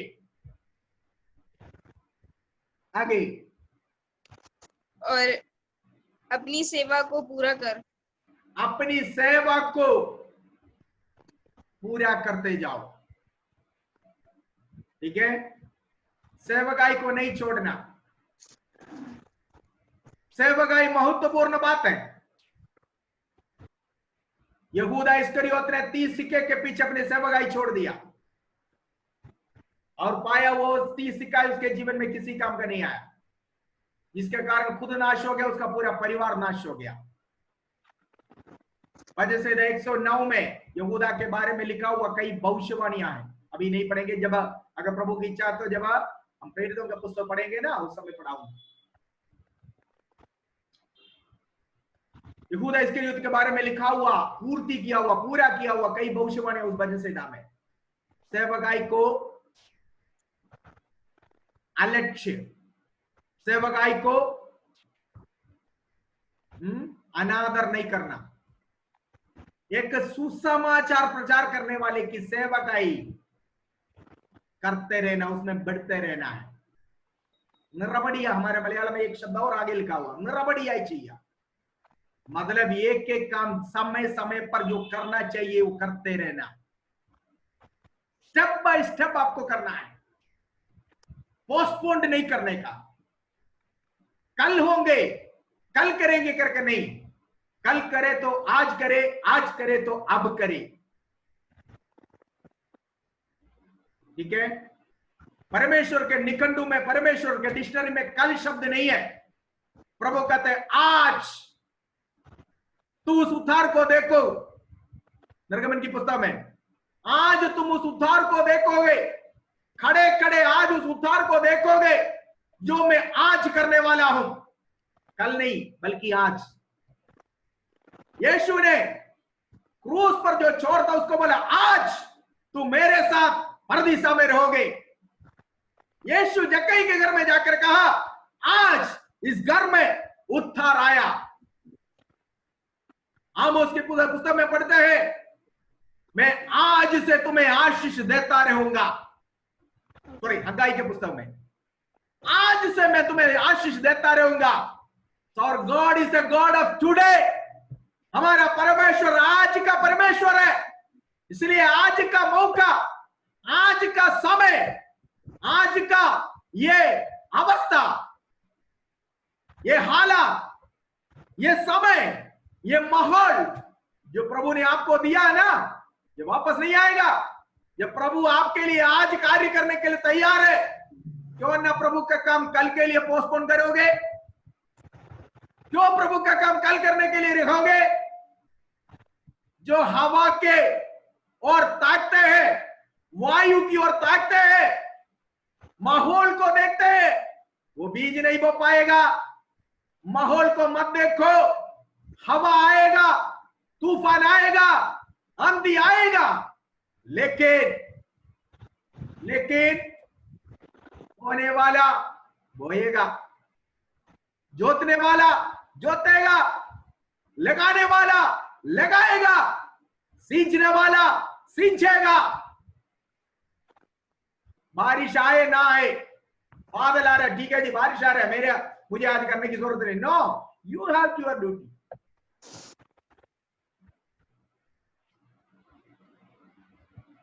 ठीक है, एक सुसमाचार प्रचार करने वाले का काम, एक सेवक का काम स्टेप बाय स्टेप करो, पीछे नहीं हटना। वर्स 5 तक हमने पढ़ा है। Yes. Okay, you read from 6 to 8। क्योंकि अब मैं अर्घ के समान उंडेला जाता हूँ और मेरे कूच का समय आ पहुंचा है। पढ़ो पढ़ो अप टू 8। मैं अच्छी कुश्ती लड़ चुका हूँ, मैंने अपनी दौड़ पूरी कर ली है, मैंने विश्वास की रखवाली की है। भविष्य में मेरे लिए धर्म का वह मुकुट रखा हुआ है जिसे प्रभु जो धर्मी और न्यायी है मुझे उस दिन देगा, और मुझे ही नहीं वरन उन सबको भी जो उसके प्रकट होने को प्रिय जानते हैं। देखिए यहां पर पौलुस अपने आप को, पौलुस अपने जीवन के आखिरी घड़ी में आ पहुंचा। पौलुस अपने जीवन को एक पेय पदार्थ के, है ना, एक पेय पदार्थ के दान स्वरूप बलिदान करने के लिए पौलुस तैयार हो गया। कहता मैं अर्थ के नाई उंडेला जा रहा हूं। उस आयत को जब आप पढ़े, आप सोचिए 80 साल के ऊपर के एक बुजुर्ग, 30 साल जिसने अपने अच्छी जवानी में कष्ट क्लेश सहकर प्रभु की सेवा किया, संसार में उसने क्या पाया। आज 2 साल 3 साल 4 साल प्रभु की सेवकाई में निकलने के बाद लोग कहां से कहां पहुंच जाते हैं, समझ नहीं आ रहा। पौलुस के जीवन क्या था, वो पौलुस कह रहा है अपने आप को वो एक पेय पदार्थ के साथ तुलना कर कर कह रहा है कि एक पेय पदार्थ के नाई अपने जीवन को दान स्वरूप बलिदान करने के लिए पौलुस तैयार है। अब पढ़िए फिलिपियों की पत्री 2:17, फिलिपियों की पत्री 2:17।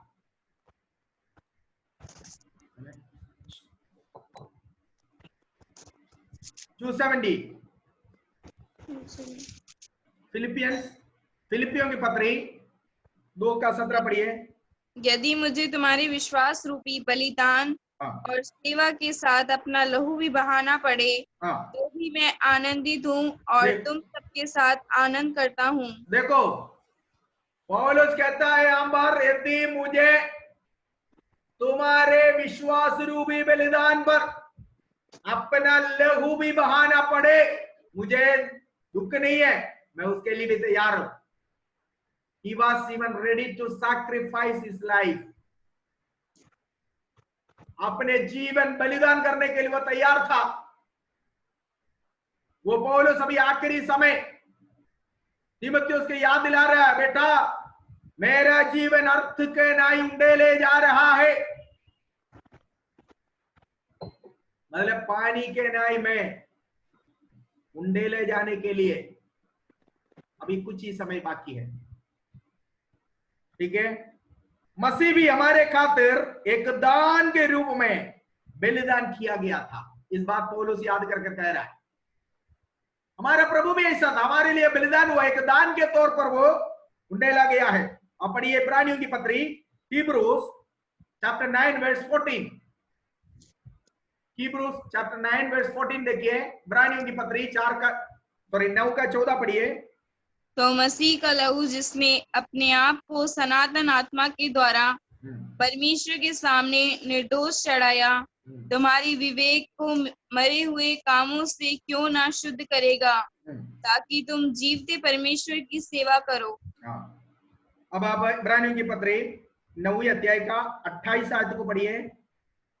वैसे ही मसीह भी बहुतों के पापों को उठा लेने के लिए एक बार बलिदान हुआ, हाँ, और जो लोग उसकी बाट जोते हैं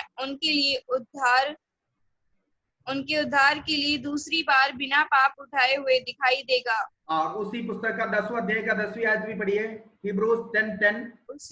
उसी इच्छा से हम यीशु मसीह की देह के एक ही बार बलिदान चढ़ाए जाने के द्वारा पवित्र किए गए हैं।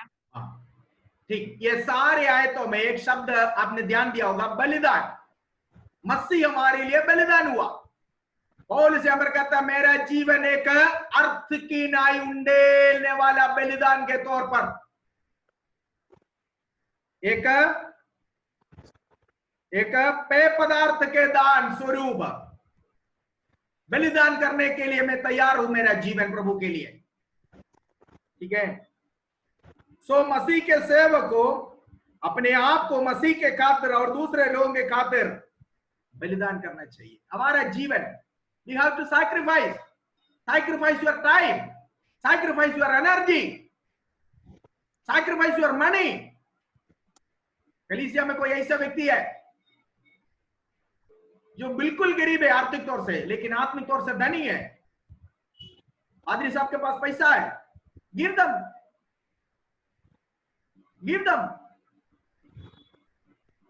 ये कोरोना के समय में आपके कलीसिया के अंदर कितने ऐसे विश्वासी होंगे जो बड़े परेशान में, आप भी परेशान में हैं, लेकिन आपसे भी बुरा कंडीशन में, किसी को मदद किए हो? सैक्रिफाइस करो, sacrifice your money, sacrifice your wealth, sacrifice your health, sacrifice your time. मसीह ने हमारे लिए बलिदान हुआ। आप हकीकत में आपका गला काट कर नहीं दे, जीवन ना दे, बल्कि आपका समय, आपका धन, आपका दौलत, आपका एनर्जी, आपके टाइम, सब कुछ आप सैक्रिफाइस कर सकते हो। ठीक है, हमें सैक्रिफाइस करना है। पौलुस कह रहा है मैं जीवन, वैसे तलवार गले पर गिरने के लिए इंतजार कर ही रहा है, फिर भी कह रहा है मैं मसीह के लिए अपना जीवन, मेरा जीवन उंडेले नाई, अर्थ के नाई उंडेले जा रहा है। पौलुस अपने पिछले जीवन को संतुष्ट होकर अब देख सकता है, उसने उन सब कार्यों को पूर्ण किया है जिन्होंने करने के लिए मसीह ने उसे नियुक्त किया था। वर्ष 7 पढ़िए। मैं अच्छी कुश्ती लड़ चुका हूँ, मैंने वर्ष 6 से एक बार और पढ़िए बेटा उसमें, क्योंकि अब मैं अर्घ के समान उंडेला जाता हूँ और मेरे कूच का समय आ पहुंचा। मेरे कूच का समय आ पहुंचा। कूच का समय का मतलब क्या है? मेरा जाने का समय आ पहुंचा। He was very clear and confident about his death। कह रहा मेरा इस संसार से जाने का वक्त भी आ गया।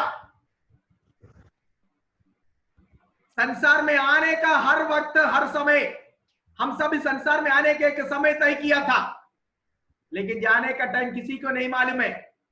लेकिन पौलुस को यह भी मालूम था कि उसका जाने का समय भी कब है। एक बच्चा इस संसार में पैदा होने से पहले डॉक्टर डिलीवरी डेट देता है, एक हफ्ता आगे पीछे तो हो सकता है, डिलीवरी डेट डॉक्टर फिक्स करता है। संसार में आने का टाइम है, लेकिन कौन कब जाएगा किसी को नहीं पता। लेकिन पौलुस अमर कहता मेरा कूच का समय भी आ पहुंचा। मेरा इस संसार से आने का समय नहीं, संसार का डॉक्टर ने अगर मेरे आने का समय तय किया, इस टाइम में ये बच्चा पैदा होगा, स्वर्गीय डॉक्टर जिसने मुझे जिस कार्य के लिए अमर भेजा, वो कह रहा है मुझे अच्छी तरह मालूम है कि वो मुझे कब बुलाएगा, मैं उसके लिए तैयार हूं, आई एम रेडी। मुझे बोर्डिंग पास तक मिल गया, केवल फ्लाइट लेने का, उठाने का अभी वक्त है। इमिग्रेशन हो गया, बोर्डिंग पास भी मिल गया, मैं फ्लाइट पर बैठा हूं, केवल अभी फ्लाइट स्टार्ट करने का, मेरा कूच कर निकलने का, इस संसार से उड़ जाने का, इस संसार से रवाना होने का, इस संसार छोड़ने का समय भी आप पहुंचा है। देखो कितनी आशा की बात है, कितनी कॉन्फिडेंट है, हमारे हियाव को कितना बढ़ाने वाली एक संदेश है। कुछ दिनों के बाद या कुछ घंटे के बाद उसके गर्दन काटेगा, वो कोई बात यहां पर नहीं जिक्र नहीं कर रहा। एक धर्मी, एक परमेश्वर का सच्चा दास मौत के प्रति डरता नहीं है, क्योंकि परमेश्वर के वचन में लिखा हुआ है परमेश्वर की भक्तों की मृत्यु उसके नजर में अनमोल है। भक्तന്മാരുടെ മരണം യഹോവയ്ക്ക് വിലയേറിയതാണ്, अनमोल है। अगर भक्तों की मृत्यु परमेश्वर के नजर में अनमोल है तो किसी प्रकार से हमारे मौत आने दे, लेकिन हमारे मृत्यु में भी परमेश्वर के लोगों की एक आशा है। ഭക്തന്മാർക്ക് മരണത്തിലും പ്രത്യാശയുള്ളവരാണ്, मृत्यु में भी उनको एक आशा है। पौलुस कहता मेरे कूच कर निकलने का वक्त आ गया है। I am not afraid of my death, मैं मेरी मौत से नहीं डरता, बल्कि आई एम हैप्पी വിട്ടു പിരിഞ്ഞ ക്രിസ്തുവിനോട് കൂടെ ഇരിപ്പാൻ। संसार को छोड़कर, संसार की बातों को छोड़कर, यहाँ का दुष्ट दुख कष्ट क्लेश मुसीबत ये सब कुछ छोड़कर मेरे प्रभु के संग रहना, वो दिन अति शीघ्र आने वाला है। कहता है मैं उसी को पसंद करता हूं, विट्टु विरिंज क्रिस्तुविनोड कूड़े आयिरिप्पान। कोलोसियों की पत्री में हम इस प्रकार पढ़ते हैं कि छोड़कर प्रभु के संग चिपकते रहना, प्रभु के संग रहना मैं अत्यंत उत्तम समझता। वो पौलुस पत्रस कहता है I am not afraid of my death, मेरा कूच कर निकलने का, यहां से जाने का वक्त भी आ गया है, आ गया है। और वो पौलुस कहता है जिस कार्य के लिए मुझे भेजा मैंने वो पूरा कार्य को सही तरीके से किया। वही पौलुस तीमुथियुस को उपदेश देता है अपने सेवकाई को स्टेप बाय स्टेप करना। उपदेश केवल वही दे सकता जो खुद के जीवन में प्रैक्टिस करता है। पौलुस अपनी सारे सेवकाई को स्टेप बाय स्टेप किया है। करने के बाद तीमुथियुस को कहता है you also have to do your duty. നടപടിയായി ചെയ്യണമെങ്കിൽ, ചെയ്യാൻ പറയണമെങ്കിൽ നടപടിയായി ശുശ്രൂഷ ചെയ്ത ഒരാൾക്ക് മാത്രമേ അത് പറയുവാൻ കഴിയത്തുള്ളൂ। पौलुस अपने सेवकाई को स्टेप बाय स्टेप किया। इस कारण पौलुस अपने जूनियर को कह रहा है तुम भी अपने सेवकाई को स्टेप बाय स्टेप करो। और 7th वर्स में, नो 6वें अध्याय के आखिरी में लिखा हुआ है, पढ़िए बेटा 6। क्योंकि अब मैं अर्घ के समान उंडेला जाता हूँ और मेरे कूच का समय आ पहुंचा है। मैं अच्छी कुश्ती लड़ चुका हूँ, मैंने अपनी दौड़ पूरी कर ली है, मैंने विश्वास की रखवाली की है। भविष्य में ठीक है, पौलुस यहाँ पर कहता है जिस कार्य को मुझे भेजा गया है successfully and faithfully I have completed it. जिस कार्य के लिए मुझे नियुक्त किया था, आज से करीबन 30 साल पहले दमिश्क के फाटक के पास मुझे पकड़कर जिस जिम्मेदारी मेरे हाथ में दिया, वो जिम्मेदारी को तब से लेकर मैं फेथफुली, सक्सेसफुली, ईमानदारी के साथ, वफादारी के साथ मैंने किया है। तुम भी ऐसे करो, तीमुथियुस को कह रहा है। मैंने अच्छी कुश्ती लड़ा, ऐसे योद्धा, एक सिपाही के नाते मुझे प्रभु ने अपनी आर्मी में भर्ती किया। मैं इस लड़ाई को, इस लड़ाई की जंग को, इस लड़ाई की मैदान में मैंने कभी भी अपना पीठ नहीं दिखाया, बल्कि सीना दिखाकर मैं इस लड़ाई में ईमानदारी के साथ अच्छी कुश्ती मैंने लड़ लिया है। मैं पीछे नहीं हटा। यहूदी लोग मेरे विरुद्ध में आया, पीछे नहीं हटा। फारिसी लोग और सादुसी लोग मेरे पीछे आया, सामने से आया, पीछे नहीं हटा। रोमी गवर्नमेंट मेरे विरुद्ध खड़े हो गया, पीछे नहीं हटा। यहूदी लोग मेरे जो है सामने आया, मेरे पीछे नहीं हटा। अन्य जाति के लोग मेरे विरुद्ध आया, पीछे नहीं हटा। एक योद्धा अपने कंधे में उठाए हुए बंदूक तब नीचे रखता है जब उसके सामने वाला सारे दुश्मन को मार गिराए। इसी प्रकार एक लड़ाई में एक योद्धा कहनाई, उसने अपने लड़ाई को आखिरी दिन तक पूर्ति कर बड़ी कॉन्फिडेंस के साथ, बड़ी हियाव के साथ, बड़ी धैर्य के साथ पौलुस कहता है, I have fought the good fight. मैंने उस अच्छी कुश्ती को लड़ा जिस लड़ाई भूमि में प्रभु ने मुझे खड़ा कर दिया। उस लड़ाई को मैंने अपने प्रति, अपने जीवन को परवाह न करते हुए, अपने किसी भी बातों में ध्यान नहीं लगाते हुए, केवल एकमात्र मकसद जिसके लिए प्रभु ने मुझे बुलाया, उसी मकसद में मैं लड़कर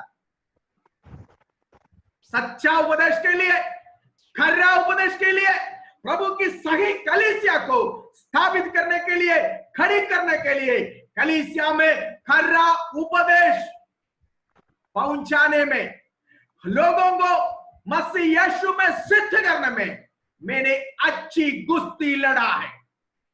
बड़ी कॉन्फिडेंस के साथ पौलुस कहता है, मैंने अच्छी कुश्ती लड़ा। और आगे 7 मैंने अपनी दौड़ पूरी कर ली है। दूसरा कहता है कि जीवन एक दौड़ है, हम सब एक दौड़ में हैं। हर एक को अपने अपने अलग अलग ट्रैक दिया हुआ है। इसके बारे में कुरिन्थियों की पत्री में पौलुस कहता है, दौड़ने वाले तो बहुत है लेकिन इनाम पाने वाले बहुत कम है। पिछले दिनों में हमने उस आयत को पढ़ा है। यदि कोई लड़ाई भी लड़ता है तो अगर व्यवस्था के अनुसार नहीं लड़ता है, दूसरा अध्याय में हमने पढ़ा, 2 तिमोथी 2 अध्याय में हमने पढ़ा, अगर कोई चट्टा प्रकार व्यवस्था के अनुसार लड़ता नहीं है तो वो लड़ाई व्यर्थ है। मैंने जो भी लड़ाई किया व्यवस्था के अनुसार मैंने लड़ा, कानून के अनुसार लड़ा, कानून के अनुसार जीवन बिताया, कानून के अनुसार मैंने खरा उपदेश प्रचार किया। और मेरा जीवन रूपी दौड़, यह सेवकाई भी एक दौड़ है। ये सेवकाई के दौड़ में मैं भी दौड़ा, बहुत सारे लोग दौड़ा, और मैं दौड़कर गिरा नहीं, एक बार भी मैं गिरा नहीं। मैं दौड़कर सक्सेसफुली मेरी दौड़ को कंप्लीट कर दिया। स्कूल में और कॉलेज में आपने देखा होगा, स्पोर्ट्स में 40 मीटर का, 80 मीटर का, 100 मीटर का, 1000 मीटर की रेस होती है, रिले रेस भी होती है ना। सबसे सारे कानून व्यवस्था को पालन करते हुए सबसे कम समय में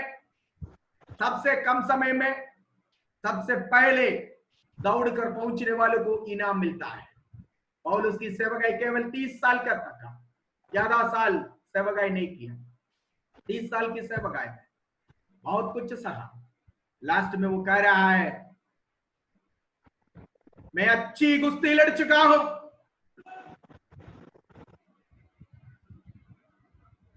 मैं अपनी दौड़ को पूरा किया हूं। बड़ी कॉन्फिडेंस के साथ कह रहा है। उसने अपनी पास दिया हुआ सेवकाई को सक्सेसफुली, फेथफुली, ईमानदारी से, वफादारी से पूरा किया है। See what a glorious and. दुनिया तो उसको तलवार ही देगा, हमारे प्रभु को क्रूस दिया। दुनिया के नजर में अगर देखा जाए तो एक लज्जा की बात हो गया। पौलुस की मृत्यु और यीशु मसीह की मृत्यु दोनों लज्जा है ना। शेषिया नबी के पुस्तक में पढ़ते हैं, जाने वाले सिर हिलाकर हा हा करके गया, कुछ लोग उसके तरफ देखा भी नहीं, मुंडी नीचे करके चला गया, क्योंकि एक शाप मृत्यु था जो प्रभु यीशु मसीह को दिया। क्रूस पर टांगने वाला श्रापित कहा जाता था। पौलुस गर्दन कटा जाएगा, लेकिन पौलुस is not ashamed of that. लेकिन पौलुस कहता है, I will have a glorious and. मुझे एक महिमामय अंत है, क्योंकि आई एम फुल्ली कॉन्फिडेंट, मैं पूरी तरह आत्मनिर्भर हूं, पूरी तरह मुझे विश्वास है। I have fought a good fight, मैंने अच्छा कुश्ती लड़ा हूं, मैं अपनी दौड़ को पूरा किया हूं, मेरी सेवकाई की दौड़ को मैंने पूरा किया, मेरे जीवन को मैंने क्या किया है, सिद्ध रखा, मेरे जीवन को मैंने हर तरह से रखवाली किया, जैसे मैंने प्रचार किया वैसे मैंने जी कर दिखाया। My life was an example to you, मेरी टीचिंग, मेरी सिखाना तुम्हारे लिए प्रेरणा मिली है। ठीक है, वो पौलुस, उसकी लड़ाई खत्म हो गई है, अब तीमुथियुस को पौलुस के बदले लड़ना है, इसलिए पौलुस तीमुथियुस को उत्साहित करता है। ठीक है, पौलुस कहता है मैंने विश्वास को सुरक्षित रखा है। इसका मतलब यह है कि पौलुस ने विश्वास को अर्थात सुसमाचार की रखवाली की है। उसने अपने प्रचार में किसी गलत या झूठी शिक्षा नहीं सिखाया। ठीक है, लेकिन जब पौलुस ये कहता है कि मैंने विश्वास की सुरक्षा की है, तब उसके कहने का मतलब यह भी हो सकता है कि वो खुद अंत तक विश्वास योग्य बना रहा। He was faithful, आखिरी दिन तक वो उस सेवकाई में, प्रचार किया हुआ वचन में, सिखाया गया उपदेश में वो विश्वास योग्य रहा। ठीक है, और वो अंत तक स्थिर रहेगा। वचन कहता है जो अंत तक स्थिर रहेगा वही बचाया जाएगा। मरकुस की इंजील में 13:13 में, मरकुस 13:13 में हम कहते हैं आखिरी तक जो ईमान रखेगा, आखिरी तक जो फेथफुल रहेगा वही बचाया जाएगा। ठीक है, फिर पौलुस कहता है और मेरे लिए एक प्रतिफल इंतजार है। क्या प्रतिफल है, ये भी बोलकर मैं समाप्त करूंगा आज। पौलुस कहता है I will have a glorious and, मेरी सेवकाई को पूरा किया। जायज है, जो सेवक ईमानदारी के साथ, विश्वास योग्यता के साथ, वफादारी के साथ सेवा किया, उसको वो प्रतिफल मिलने में वो हकदार है, वो प्रतिफल का प्रतीक्षा भी कर सकता है। जिसने कुछ भी नहीं किया वो कोई प्रतिफल का प्रतीक्षा नहीं रख सकता है। जिसने लापरवाही किया, सेवकाई में लेसी किया है, आलसी बनकर बैठा, वो कोई प्रतिफल की इंतजार मत करे, वो कोई प्रतिफल की प्रतीक्षा नहीं करना, बल्कि पौलुस कॉन्फिडेंस के साथ कह सकता है कि मैंने अच्छी कुश्ती लड़ा और मैंने अपनी दौड़ को पूरा किया। वो पौलुस बड़ी कॉन्फिडेंस के साथ अपना प्रतिफल का भी प्रतीक्षा कर सकता है। पौलुस कहता है now a crowd is waiting for me, मेरे लिए वो मुकुट इंतजार कर रहा है। पौलुस कहता है मेरी गर्दन को, मेरी ये सिर को, ये शरीर से अगर थोड़ी देर में, कुछ घंटों के बाद या कुछ दिनों के बाद नीरो अपने तलवार से काट कर अलग करेगा, तो भी जब मैं प्रभु के सन्मुख में खड़े हो जाऊंगा, मेरे सिर पर परमेश्वर अपने महिमा का मुकुट रखेगा।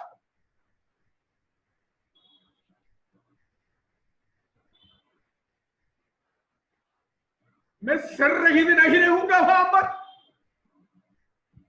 नीरो मेरे शरीर से मेरे सिर को अलग कर सकता है, लेकिन जब मेरे प्रभु के सामने मैं खड़ा रहूंगा, मेरे सिर पर मेरे प्रभु, जो मैंने मेरे प्रभु के लिए किया, सहा, सबके बदले हजारों हजारों संतों के सामने, लाखों लाखों दूतों के सामने मेरे सिर पर वो प्रभु वो मुकुट को रखेगा।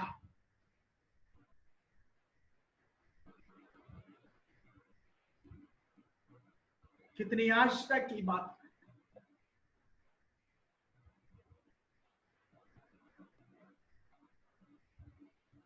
जिसने 30 साल प्रभु की सेवा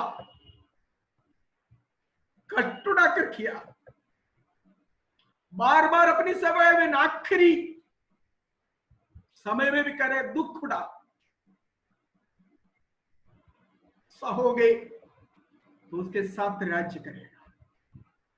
लेट्स बी फेथफुल। हम प्रभु के सेवकाई में ईमानदार रहे, विश्वास योग्य रहे, वफादार रहे। पौलुस कहता है मेरे लिए एक मुकुट इंतजार करना है।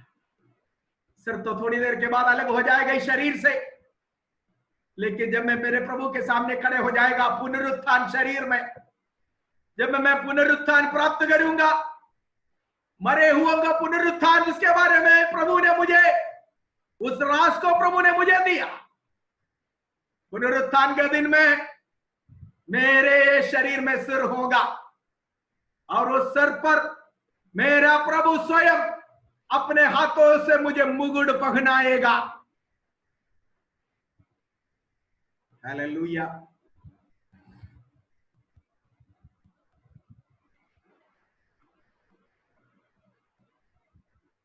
परमेश्वर वचनों के द्वारा हमें आशीष दे। बाकी हम मंडे को देखेंगे।